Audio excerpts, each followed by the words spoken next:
जिनेंद्र भगवान को, जो सारे संसार द्वारा पूज्य हैं और सबसे उत्तम गिनी जाने वाली जिनवाणी को तथा गुरुओं को भक्तिपूर्वक नमस्कार कर परग्रह के संबंध की कथा लिखी जाती है। मणिवत देश में मणिवत ही नाम का एक शहर था। उसके राजा का नाम भी मणिवत था।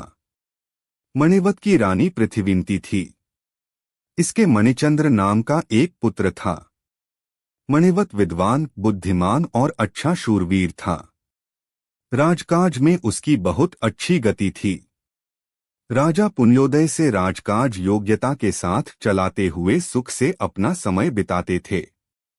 धर्म पर उनकी पूरी श्रद्धा थी। वे सुपात्रों को प्रतिदिन दान देते, भगवान की पूजा करते और दूसरों की भलाई करने में भरसक यत्न करते। एक दिन रानी पृथ्वीवती महाराज के बालों को संवार रही थीं कि उनकी नजर एक सफेद बाल पर पड़ी। रानी ने उसे निकालकर राजा के हाथ में रख दिया। राजा उस सफेद बाल को काल का भेजा दूत समझकर संसार और विश्व भोगों से बड़े विरक्त हो गए। उन्होंने अपने मणिचंद्र पुत्र को राज्य का सब कारोबार सौंप दिया और आप भगवान की पूजा, अभिषेक कर तथा याचकों को दान दे जंगल की ओर रवाना हो गए और दीक्षा लेकर तपस्या करने लगे। वे अब दिनों दिन आत्मा को पवित्र बनाते हुए परमात्मा स्मरण में लीन रहने लगे। मणिवत मुनि नाना देशों में धर्मोपदेश करते हुए एक दिन उज्जैन के बाहर शमशान में आए। रात के समय वे मृतक शैया द्वारा ध्यान करते हुए शांति के लिए परमात्मा का स्मरण चिंतन कर रहे थे। इतने में वहां एक कापालिक बैताली विद्या साधन के लिए आया। उसे चूल्हा बनाने के लिए 3 मुर्दों की जरूरत पड़ी। सो एक तो उसने मुनि को समझ लिया और 2 मुर्दों को वह और घींस लाया। उन तीनों के सिर का चूल्हा बनाकर उस पर उसने एक नरकपाल रखा और आग सुलगाकर कुछ नैवेद्य पकाने लगा। तब एकदम मुनि का हाथ ऊपर की ओर उठ जाने से सिर पर का कपाल गिर पड़ा। कापालिक उससे डरकर भाग खड़ा हुआ। मुनिराज मेरु समान वैसे के वैसे ही अचल बने रहे। सबेरा होने पर किसी आते जाते मनुष्य ने मुनि की यह दशा देख जिनदत्त को यह सब हाल कह सुनाया। जिनदत्त उसी समय दौड़ा दौड़ा मसान में गया। मुनि की दशा देखकर उसे बेहद दुख हुआ। मुनि को अपने घर पर लाकर उसने एक प्रसिद्ध वैद्य से उनके इलाज के लिए पूछा। वैद्य महाशय ने कहा, सोमशर्मा भट्ट के यहाँ लक्षपाक नाम का बहुत ही उम्दा तैल है, उसे लाकर लगाओ। उससे बहुत जल्दी आराम होगा। आग का जला उससे फौरन आराम होता है। सेठ सोमशर्मा के घर दौड़ा हुआ गया। घर पर भट्ट महाशय नहीं थे, इसलिए उसने उनकी तुमकारी नाम की स्त्री से तैल के लिए प्रार्थना की। तैल के कई घड़े उसके यहाँ भरे रखे थे। तुमकारी ने उनमें से एक घड़ा ले जाने को जिनदत्त से कहा। भाग्य से सीढ़ियां उतरते समय पांव फिसल जाने से घड़ा उसके हाथों से छूट पड़ा। घड़ा फूट गया और तेल सब रेलमठेल हो गया। जिनदत्त को इसमें बहुत भय हुआ। उसने डरते डरते घड़े के फूट जाने का हाल तुमकारी से कहा। तब तुमकारी ने दूसरा घड़ा ले आने को कहा। उसे पहले घड़े के फूट जाने का कुछ भी ख्याल नहीं हुआ। सच है, सज्जनों का हृदय समुद्र से भी कहीं अधिक गंभीर हुआ करता है। जिनदत्त दूसरा घड़ा लेकर आ रहा था। अब की बार तैल से चिकनी जगह पर पांव पड़ जाने से फिर भी वह फिसल गया और घड़ा फूटकर उसका सब तैल बह गया। इसी तरह तीसरा घड़ा भी फूट गया। अब तो जिनदत्त के देवता कूच कर गए। भय के मारे वह थरथर कांपने लगा। उसकी यह दशा देखकर तुमकारी ने उससे कहा कि घबराने और डरने की कोई बात नहीं। तुमने कोई जानकर थोड़े ही फोड़े हैं। तुम किसी तरह की चिंता फिक्र मत करो। जब तक तुम्हें जरूरत पड़े तुम प्रसन्नता के साथ तैल ले जाया करो। देने से मुझे कोई उजर न होगा। कोई कैसा ही सहनशील क्यों न हो, पर ऐसे मौके पर उसे भी गुस्सा आए बिना नहीं रहता। फिर इस स्त्री में इतनी क्षमा कहाँ से आई? इसका जिनदत्त को बड़ा आश्चर्य हुआ। जिंदत्त ने तुंकारी से पूछा भी कि माँ, मैंने तुम्हारा इतना भारी अपराध किया, उस पर भी तुमको रत्ती भर क्रोध नहीं आया, इसका कारण क्या है? तुंकारी ने कहा, भाई, क्रोध करने का फल जैसा चाहिए वैसा मैं भुगत चुकी हूँ। भाई, क्रोध के नाम से ही मेरा जी कांप उठता है। यह सुनकर जिंदत्त का कौतुक और बढ़ा। तब उसने पूछा, यह कैसे? तुंकारी कहने लगी, चंदनपुर में शिव शर्मा ब्राह्मण रहता है। वह धनवान और राजा का आदर पात्र है। उसकी स्त्री का नाम कमलश्री है। उसके कोई 8 तो पुत्र और एक लड़की है। लड़की का नाम भट्टा है और वह मैं ही हूँ। मैं थी बड़ी सुंदरी, पर मुझ में एक बड़ा दुर्गुण था। वह यह कि मैं अत्यंत मानिनी थी। मैं बोलने में बड़ी ही तेज थी और इसीलिए मेरे भय का सिक्का लोगों के मन पर ऐसा जमा हुआ था कि किसी की हिम्मत मुझे तू कहकर पुकारने की नहीं होती थी। मुझे ऐसी अभिमानी देखकर मेरे पिता ने एक बार शहर में डोरी पिटवा दी कि मेरी बेटी को कोई तू कहकर न पुकारे, क्योंकि जहां मुझसे किसी ने तू कहा कि मैं उससे लड़ने झगड़ने को तैयार ही रहा करती थी, और फिर जहां तक मुझ में शक्ति जोर होता मैं उसकी हजारों पीढ़ियों को एक पल भर में अपने सामने ला खड़ा करती, और पिताजी इस लड़ाई झगड़े से 100 हाथ दूर भागने की कोशिश करते। जो हो, खोटे भाग्य से उनका डोंडी पिटवाना मेरे लिए बहुत ही बुरा है। उस दिन से मेरा नाम ही तुकारी पड़ गया और सब ही मुझे इस नाम से पुकार पुकार कर चिढ़ाने लगे। सच है, अधिक मान भी कभी अच्छा नहीं होता, और इसी चिढ़ के मारे मुझसे कोई ब्याह करने तक के लिए तैयार न होता था। मेरे भाग्य से इन सोम शर्मा जी ने इस बात की प्रतिज्ञा की कि मैं कभी इसे तू कहकर न पुकारूंगा। तब इनके साथ मेरा ब्याह हो गया। मैं बड़े उत्साह के साथ उज्जैन में लाई गई। सच कहूंगी कि इस घर में आकर मैं बड़े सुख से रही। भगवान की कृपा से घर सब तरह हरा भरा है। धन संपत्ति भी मनमानी है, पर पड़ा स्वभाव जाए जीव से, इस कहावत के अनुसार मेरा स्वभाव भी सहज में थोड़े ही मिट जाने वाला था। सो एक दिन की बात है कि मेरे स्वामी नाटक देखने गए। नाटक देखकर आते हुए उन्हें बहुत देर लग गई। उनकी इस देरी पर मुझे अत्यंत गुस्सा आया। मैंने निश्चय कर लिया कि आज जो कुछ हो, मैं कभी दरवाजा नहीं खोलूंगी, और मैं सो गई। थोड़ी देर बाद वे आए और दरवाजे पर खड़े रहकर वे बार बार मुझे पुकारने लगे। मैं चुप्पी साधे पड़ी रही, पर मैंने किवाड़ न खोले। बाहर से चिल्लाते चिल्लाते वे थक गए, पर उसका मुझ पर कुछ असर न हुआ। आखिर उन्हें भी बड़ा क्रोध हो आया। क्रोध में आकर वे अपनी प्रतिज्ञा तक भूल बैठे। सो उन्होंने मुझे तू कहकर पुकार लिया। बस उनका तू कहना था कि मैं सिर से पांव तक जल उठी और क्रोध से अंधी बनकर किवाड़ खोलती हुई घर से निकल भागी।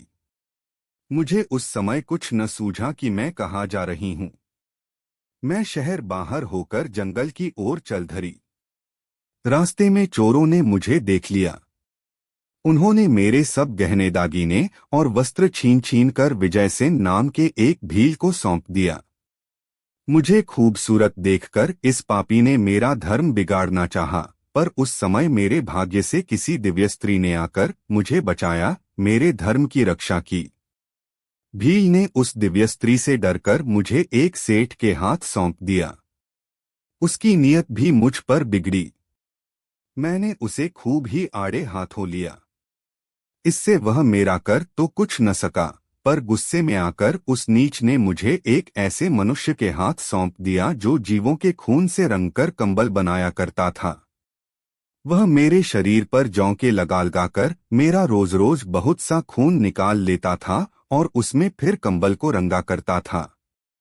सच है, एक तो वैसे ही पाप कर्म का उदय और उस पर ऐसा क्रोध, तब उससे मुझ सरीखी हतभागिनियों को यदि पद पद पर कष्ट उठाना पड़े तो उसमें आश्चर्य ही क्या। इसी समय उज्जैन के राजा ने मेरे भाई को यहाँ के राजा पारस के पास किसी कार्य के लिए भेजा। मेरा भाई अपना काम पूरा कर पीछा उज्जैन की ओर जा रहा था कि अचानक मेरी उसकी भेंट हो गई। मैंने अपने कर्मों पर बड़ा पश्चात्ताप किया। जब मैंने अपना सब हाल उससे कहा तो उसे भी बहुत दुख हुआ। उसने मुझे धीरज दिया। इसके बाद वह उसी समय राजा के पास गया और सब हाल उससे कहकर उस कंबल बनाने वाले पापी से उसने मेरा पंजा छुड़ाया। वहां से लाकर बड़ी आरजुमिन्नत के साथ उसने फिर मुझे अपने स्वामी के घर ला रखा। सच है, सच्चे बंधु वे ही है जो कष्ट के समय काम आवें। यह तो तुम्हें मालूम ही है कि मेरे शरीर का प्राय खून निकल चुका था। इसी कारण घर पर आते ही मुझे लकवा मार गया। तब वैद्य ने यह लक्षपाक तैल बनाकर मुझे जिलाया। इसके बाद मैंने एक वितरागी साधु द्वारा धर्मोपदेश सुनकर सर्वश्रेष्ठ और सुख देने वाला समयत्व व्रत ग्रहण किया और साथ ही यह प्रतिज्ञा की कि आज से मैं किसी पर क्रोध नहीं करूंगी। यही कारण है कि मैं अब किसी पर क्रोध नहीं करती। अब आप जाइए और इस तैल द्वारा मुनिराज की सेवा कीजिए। अधिक देरी करना उचित नहीं है। जिंदत्त भट्टा को नमस्कार कर घर गया और तैल की मालिश वगैरह से बड़ी सावधानी के साथ मुनि की सेवा करने लगा। कुछ दिन तक बराबर मालिश करते रहने से मुनि को आराम हो गया। सेठ ने भी अपनी इस सेवा भक्ति द्वारा बहुत पुण्य बंध किया। चौमासा आ गया था, इसलिए मुनिराज ने कहीं अन्यत्र जाना ठीक न समझ यहीं जिंदत्त सेठ के जिन मंदिर में वर्षायोग ले लिया और यहीं वे रहने लगे। जिंदत्त का एक लड़का था, नाम इसका कुबेरदत्त था। इसका चाल चलन अच्छा न देखकर जिंदत्त ने इसके डर से कीमती रत्नों का भरा अपना एक घड़ा जहां मुनि सोया करते थे वहां खोद कर गाड़ दिया। जिंदत्त ने यह कार्य किया तो था बड़ी दुबकाचोरी से, पर कुबेरदत्त को इसका पता पड़ गया।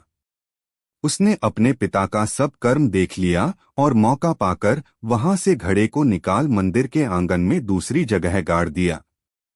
कुबेरदत्त को ऐसा करते मुनि ने देख लिया था, परंतु तब भी वे चुपचाप रहे और उन्होंने किसी से कुछ नहीं कहा। और कहते भी कहां से जबकि उनका यह मार्ग ही नहीं है। जब योग पूरा हुआ तब मुनिराज जिंदत्त को सुखसाता पूछकर वहां से बिहार कर गए। शहर बाहर जाकर वे ध्यान करने बैठे। इधर मुनिराज के चले जाने के बाद सेठ ने वह रत्नों का घड़ा घर ले जाने के लिए जमीन खोद कर देखा तो वहां घड़ा नहीं। घड़े के एकाएक गायब हो जाने का उसे बड़ा अचंभा हुआ और साथ ही उसका मन व्याकुल भी हुआ। उसने सोचा कि घड़े का हाल केवल मुनि ही जानते थे, फिर बड़े अचंभे की बात है कि उनके रहते यहाँ से घड़ा गायब हो जाए। उसे घड़ा गायब करने का मुनि पर कुछ संदेह हुआ। तब वह मुनि के पास गया और उनसे उसने प्रार्थना की कि प्रभो, आप पर मेरा बड़ा ही प्रेम है।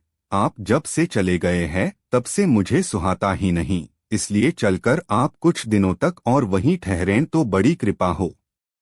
इस प्रकार मायाचारी से जिंदत्त मुनिराज को अपने मंदिर पर लौटा लाया। इसके बाद उसने कहा, स्वामी, कोई ऐसी धर्मकथा सुनाइए जिसमें मनोरंजन हो। तब मुनि बोले, हम तो रोज ही सुनाया करते हैं, आज तुम ही कोई ऐसी कथा कहो। तुम्हें इतने दिन शास्त्र पढ़ते हो गए, देखे तुम्हें उनका सार कैसा याद रहता है। तब जिंदत्त अपने भीतर कपट भावों को प्रकट करने के लिए एक ऐसी ही कथा सुनाने लगा।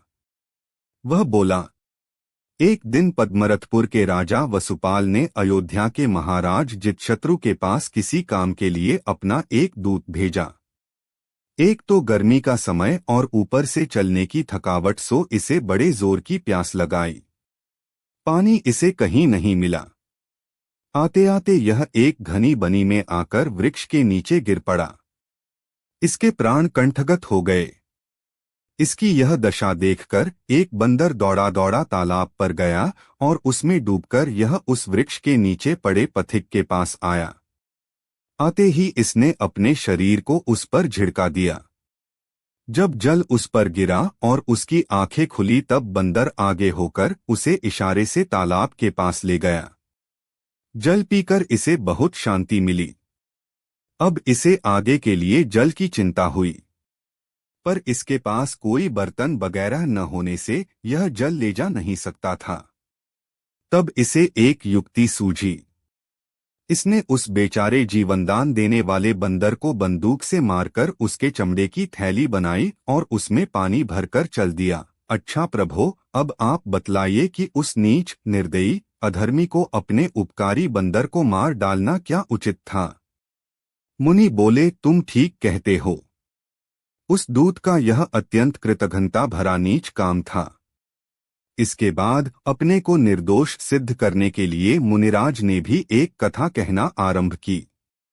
वे कहने लगे, कौशाम्बी में किसी समय एक शिवशर्मा ब्राह्मण रहता था। उसकी स्त्री का नाम कपिला था। इसके कोई लड़का नहीं था। एक दिन शिवशर्मा किसी दूसरे गांव से अपने शहर की ओर लौट रहा था। रास्ते में एक जंगल में उसने एक नेवला के बच्चे को देखा। शिवशर्मा ने उसे घर उठा लाकर अपनी प्रिया से कहा, ब्राह्मणी जी, आज मैं तुम्हारे लिए एक लड़का लाया हूं। यह कहकर उसने नेवले को कपिला की गोद में रख दिया। सच है, मोह में अंधे हुए मनुष्य क्या नहीं करते। ब्राह्मणी ने उसे ले लिया और पाल पोस कर उसे कुछ सिखा बिखा भी दिया।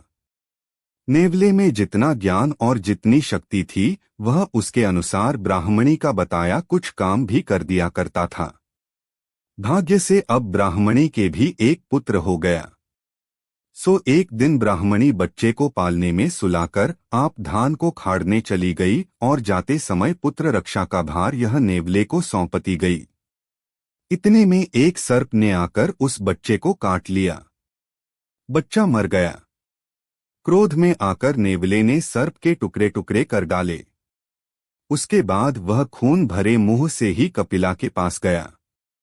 कपिला उसे खून से लथपथ भरा देखकर कांप गई। उसने समझा कि इसने मेरे बच्चे को खा लिया। उसे अत्यंत क्रोध आया। क्रोध के वेग में उसने न कुछ सोचा विचारा और न जाकर देखा ही कि असल में बात क्या है, किंतु एक साथ ही पास में पड़े हुए मूसले को उठाकर नेवले पर दे मारा। नेवला तड़फड़ा कर मर गया। अब वह दौड़ी हुई बच्चे के पास गई।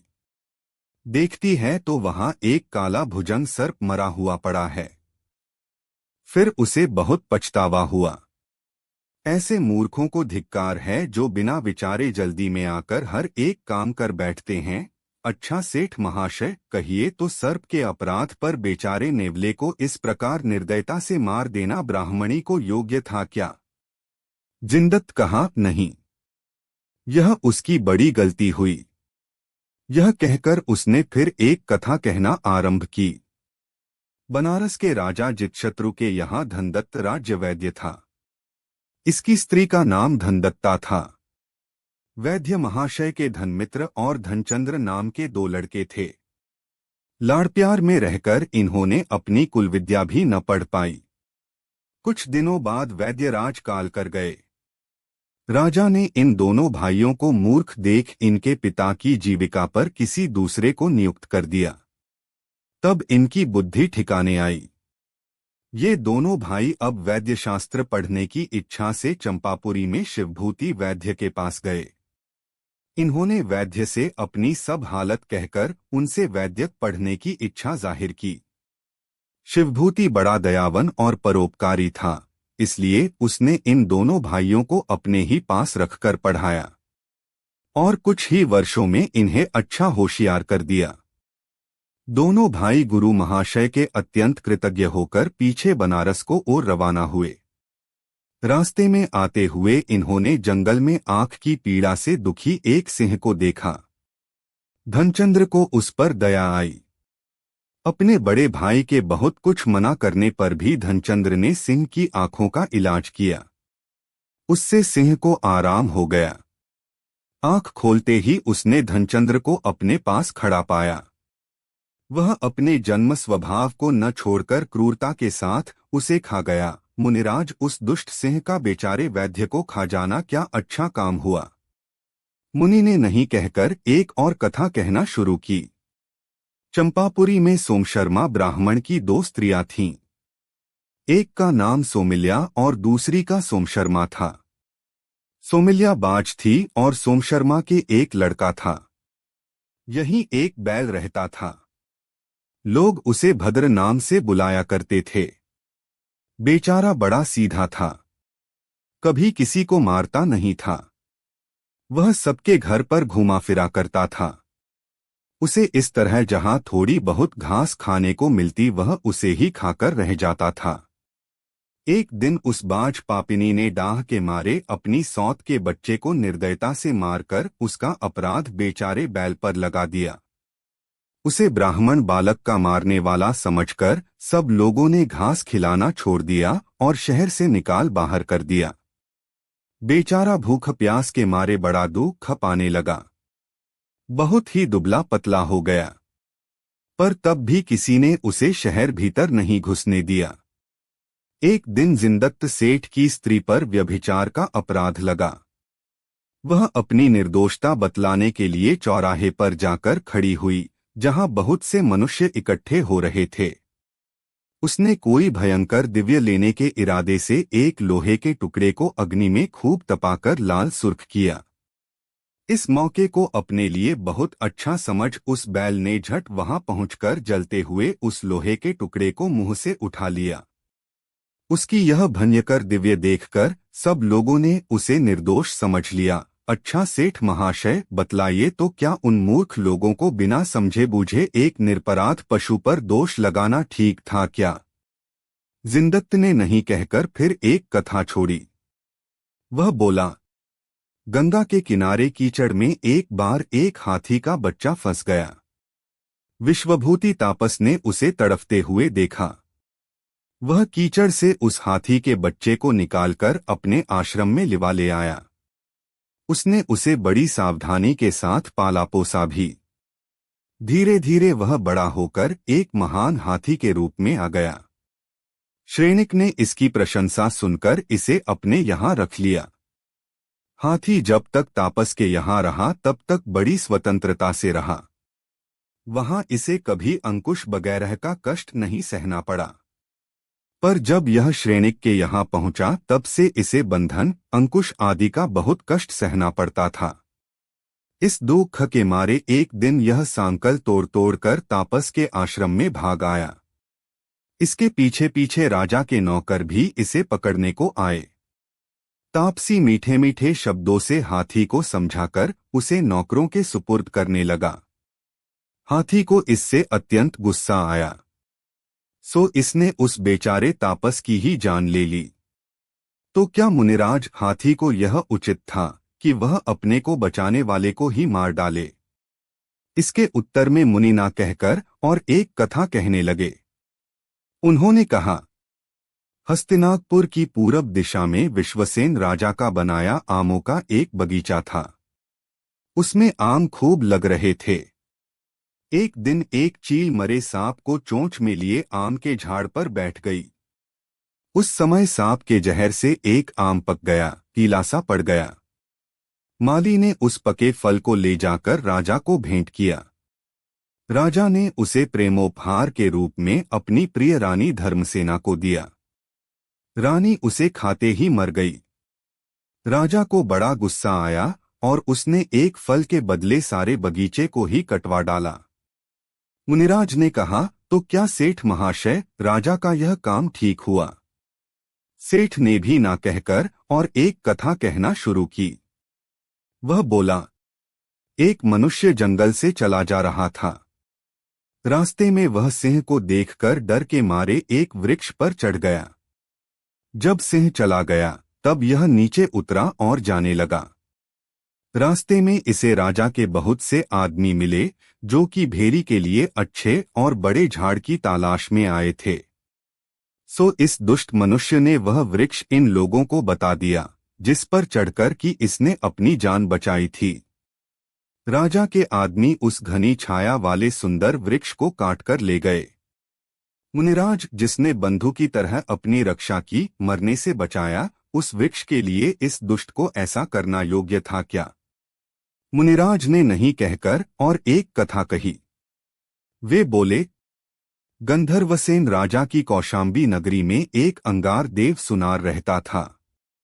जाति का यह ऊंच था। यह रत्नों की जड़ाई का काम बहुत ही बढ़िया करता था।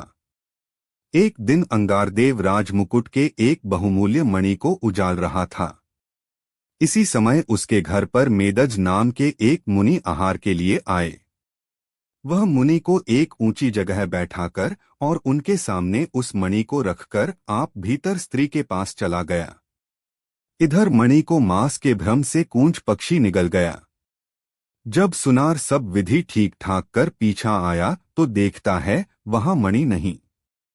मणि न देखकर उसके तो होश उड़ गए। उसने मुनिराज से पूछा, मुनिराज, मणि को मैं आपके पास अभी रख कर गया हूं, इतने में वह कहाँ चला गया? कृपा करके बतलाइए। मुनि चुप रहे। उन्हें चुप्पी साधे देखकर अंगारदेव का उन्हीं पर कुछ शक कर गया। उसने फिर पूछा, स्वामी, मणि का क्या हुआ? जल्द कहिए। राजा को मालूम हो जाने से वह मेरा और मेरे बाल बच्चों तक का बुरा हाल कर डालेगा। मुनि तब भी चुप ही रहे। अब तो अंगारदेव से न रहा गया। क्रोध से उसका चेहरा लाल सुर्ख पड़ गया। उसने जान लिया कि मणि को इसी ने चुराया है। सो मुनि को बांधकर उसने उन पर लकड़े की मार मारना शुरू की। उन्हें खूब मारा पीटा सही, पर तब भी मुनि उसी तरह स्थिर बने रहे। ऐसे धन को, ऐसी मूर्खता को धिक्कार है जिससे मनुष्य कुछ भी सोच समझ नहीं पाता और हर एक काम को जोश में आकर कर डालता है। अंगारदेव मुनि को लकड़े से पीट रहा था, तब एक चोट उस कूंज पक्षी के गले पर भी जाकर लगी। उससे वह मणि बाहर आ गिरा। मणि को देखते ही अंगारदेव आत्मग्लानि, लज्जा और पश्चात्ताप के मारे अधमरासा हो गया। उसे काटो तो खून नहीं। वह मुनि के पांवों में गिर पड़ा और रो रो कर उनसे क्षमा कराने लगा। इतना कहकर मुनिराज बोले, क्यों सेठ महाशय, अब समझे।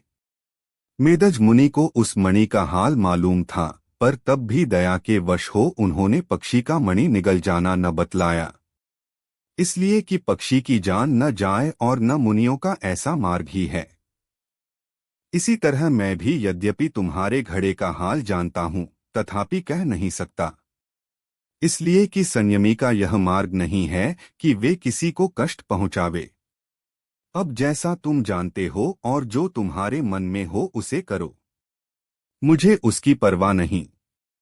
घड़े का छुपाने वाला कुबेरदत्त अपने पिता और मुनि का यह परस्पर का कथोपकथन छुपा हुआ सुन रहा था। मुनि का अंतिम निश्चय सुन उसको उन पर बड़ी भक्ति हो गई।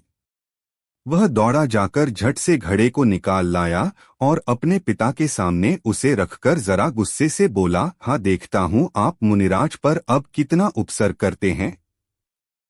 यह देखकर जिनदत्त बड़ा शर्मिंदा हुआ। उसने अपने भ्रम भरे विचारों पर बड़ा ही पछतावा किया। अंत में दोनों पिता पुत्रों ने उन मेरु के समान स्थिर और तप के खजाने मुनिराज के पांवों में पड़कर अपने अपराध की क्षमा कराई और संसार से उदासीन होकर उन्हीं के पास उन्होंने दीक्षा भी ले ली, जो कि मोक्ष सुख की देने वाली है। दोनों पिता पुत्र मुनि होकर अपना कल्याण करने लगे और दूसरों के भी आत्मकल्याण का मार्ग बतलाने लगे। वे साधुरत्न मुझे सुख शांति दें, जो भगवान के उपदेश किए समय ज्ञान के उमड़े हुए समुद्र हैं, समयत्व रूपी रत्नों को धारण किए हैं और पवित्र शील जिसकी लहरें हैं। ऐसे मुनिराजों को मैं भक्ति पूर्वक नमस्कार करता हूँ। मूल संघ के मुख्य चलाने वाले श्री कुंद कुंदाचार्य की परंपरा में भट्टारक मल्लिभूषण हुए हैं।